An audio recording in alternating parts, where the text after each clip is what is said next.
Okay, do you have any questions? Mr. President, where does the TikTok deal stand, given what we've seen, the tariffs Well, to it's moving China? along, but obviously I would say right now China's not exactly thrilled about signing it. We have a deal with some very good people, some very rich companies that would do a great job with it, but we're going to have to wait to see what's going to happen with China. So Mr. President, still on the table? no, it's on the table very much. I think China's going to want to do it, actually. Mr. President, can you explain more of what you believe is the end game with China? Are you waiting for President Xi to blink? How do you think this is all going to be resolved? Look, for years we've been ripped off and taken advantage of by China and others, in all fairness, but by China, that's the big one. And it's just one of those things. You know, we're making $2 billion a day right now, this country. $2 billion a day with tariffs. And they were making $2 billion a day. We'll be making more. Now when you see what happened today, I don't know if it's still there. You know, I looked an hour ago, but we were up like close to 3,000 points. Nobody's ever seen a day like that. I think that's a record, isn't it, fellas? Definitely. Is that a record? It's a big Who would have thought we were going to have a record like that after watching? But because the geniuses of the world, they get it. Our country is very strong. We were left a very, very weakened country, both economically, financially, because of all of the tariffs and all of the other companies just raiding us and ripping us off. Mr. President, the EU also announced increases in tariffs today. Why not treat... Bad timing for them. That's bad timing. Why not They treat said them They didn't put them in. No, they threatened them, I but they think picked a later date, which our expectation is it's going to be later still. Okay, good. I'm glad that they held back. You said you were watching the market. If this was the strategy all along to bring them to the table, why did you instruct or advise, or maybe they did it on their own, some of your top aides to say this is not a negotiation, to hold the line, that they were going to hold the line, that you were not going to change your Well, a lot mind? of times it's not a negotiation until it is, and that happens. And, you know, I said outside that you have to have flexibility to do it right, and that's what we have. We brought everybody to the table, and it may not be a negotiation. It may not last. I mean, you know, things may be as that I think are not fair to us. Look, we've been ripped off by essentially everybody for 35 years. This is not just a new thing. And Roger Penske just left. He's a great gentleman, great man, actually. And he said no other president would have had the guts to do this. And I believe that's right. They wouldn't have done it. They should have done this a long time ago. A long time ago they should have done it. I started it with China. I took in hundreds of billions of dollars in tariffs and taxes from China in my first term. And we had the greatest economy. We were up 88% on the stock market. That was the greatest ever in the history of our country. But it had to be done. It's something that had to be done. Mr. President, thank you so much. Which countries will be negotiating first? Do you have any criteria? Because, for example, Brazil and the UK, they do not have deficits with the US. They have a surplus. They do not have a surplus. They have deficits with the US. So what is the criteria? And also, would you consider talking or meeting with Xi Jinping? No, sure. He's a friend of mine. I like him. President Xi, I like him. I respect him. But they haven't treated our country right. Sure, I'd meet with him. On the other countries, we have Japan is here, and South Korea is here, and others are here, and we're trying to see them. It's from what I hear, it's much more than 75. I said 75 plus. So many. It's everybody wants to make a deal, actually, and you know we want to do what's right for our country. We also want to do what's right for the world. The world is important. I mean, you know, it's the world, right? And I think we're going to make a lot of people very happy. And I think investing in the United States of America will be the greatest investment that anybody's ever made.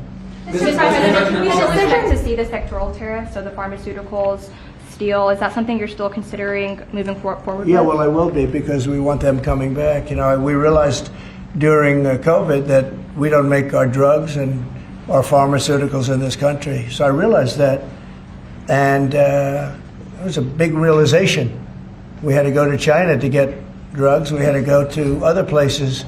I won't even mention the names, but we had to go to other places. We don't make it, and that's because we let them leave. And now if they want to come back, we're going to put tariffs on the pharmaceutical companies, and they're going to all want to come back. They're going to come back. I'm not going to pay them any money like Biden with the chip deal. That chip deal was horrible. They give billions and billions of dollars to chip companies. All they have is money. They have so much money. And they give billions of dollars, and they're just going to keep the money. They're not going to spend it. The only thing that's going to bring them back is you say, we have a barrier. You have to pay 50% or 100% or 200%. And if they have to pay that, they're going to say, we're not going to pay that. We're going to build here. And that's what happened. We're the biggest, most prestigious chip company in the world, spending $200 to $300 billion. Think of that, $1 billion to build essentially one massive plant. It'll be one of the largest plants in the world. And we're going to get them very quickly. We're going to get them energy. We're going to get them the electricity they need and the energy that they need. And it'll be approved by Lee Zeldin, a total professional. And it'll be approved very quickly. And they'll get their zoning very quickly. They'll have everything done in a matter of months.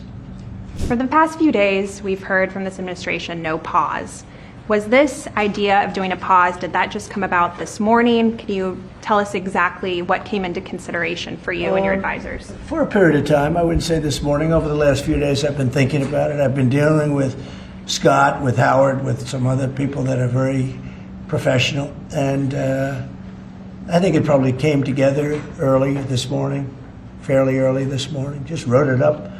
We didn't have the use of... we didn't have access to lawyers, or we just wrote it up from our hearts, right? It was written from the heart.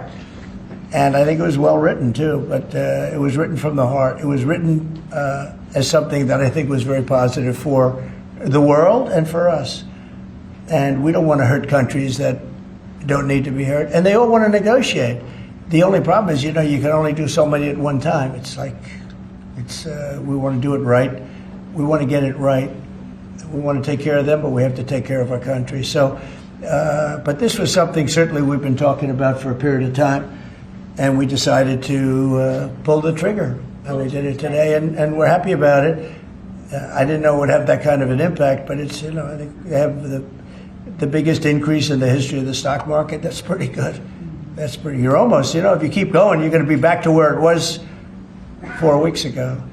But it was a sick market 4 weeks ago, because the trade was sick. It was only a question of time. I don't blame the tariffs. I think the tariffs just sort of magnified what was happening.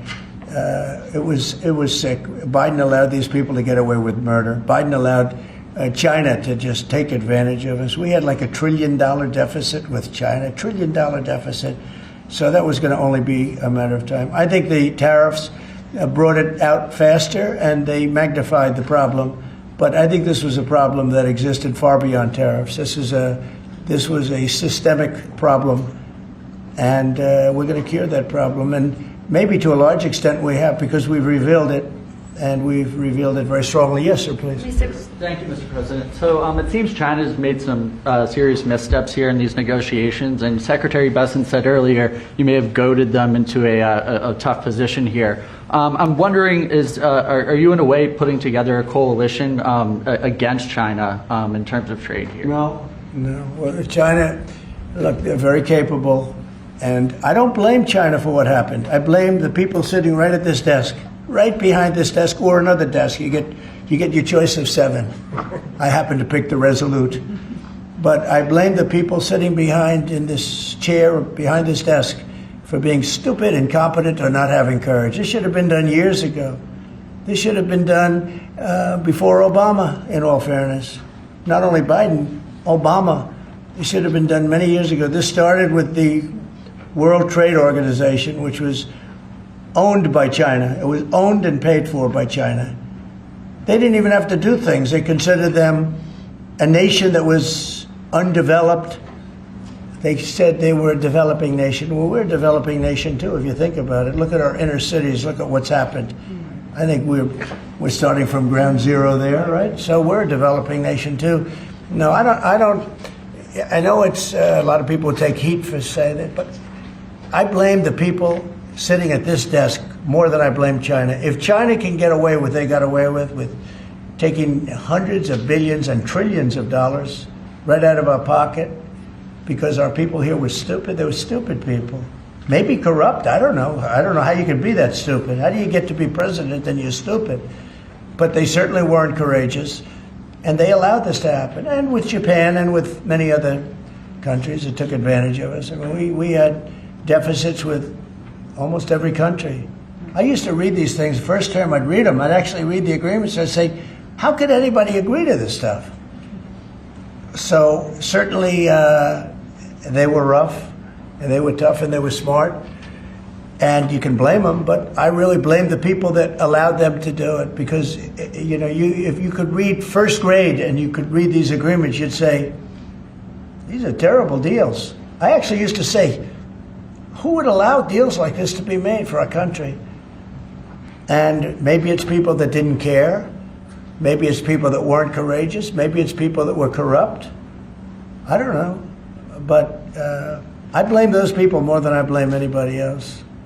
Mr. President, you've been very specific in saying that you would like the EU to purchase U.S. energy. Is there something specific that you would like China to do? Well, you'll be hearing about that. Yeah, there are a lot of things I'd like China to do. Are there some examples? There are a lot of things that I want China to do, and I'll be telling China what that is. Not you, but I'll be telling China. And on China, some economists are saying that right now is technically embargo on China with 125% tariffs. Are you concerned of escalation beyond the trade war with China? No, I'm not concerned. I think President Xi is a very smart guy, and I think we'll end up making a very good deal for both. But, we've been treated so badly for so many years. Again, we allowed that to happen. We've been treated so badly for so many years. But, no, I don't expect that. I think President Xi is one of the very smart people of the world, and I don't think he'd allow that to happen.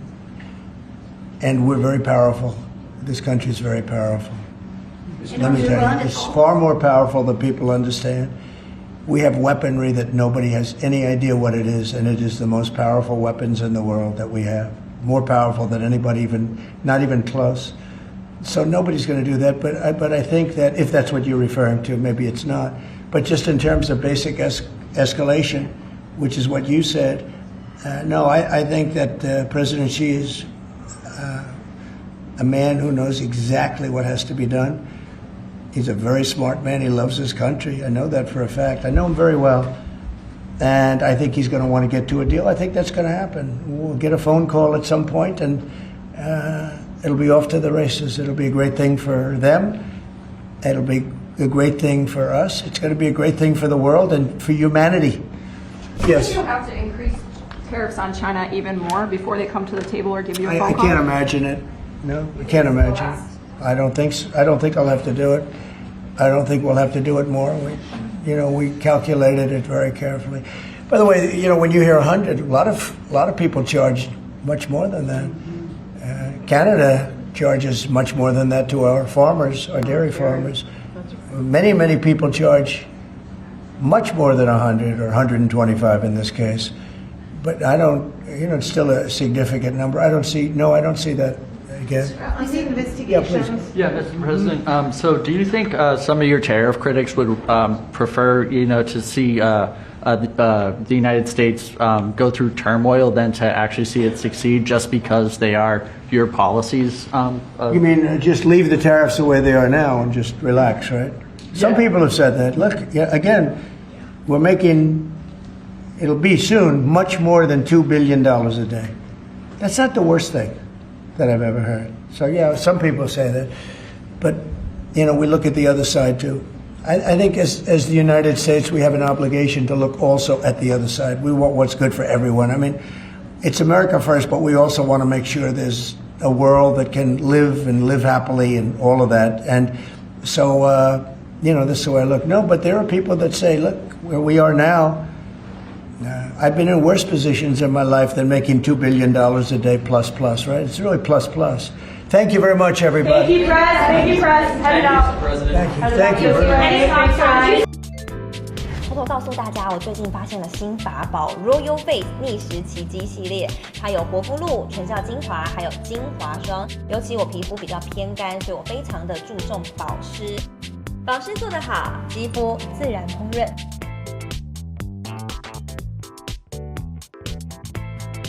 提亮肤色更年轻，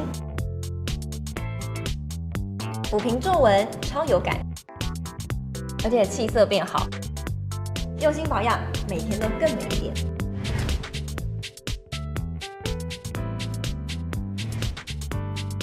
美吧。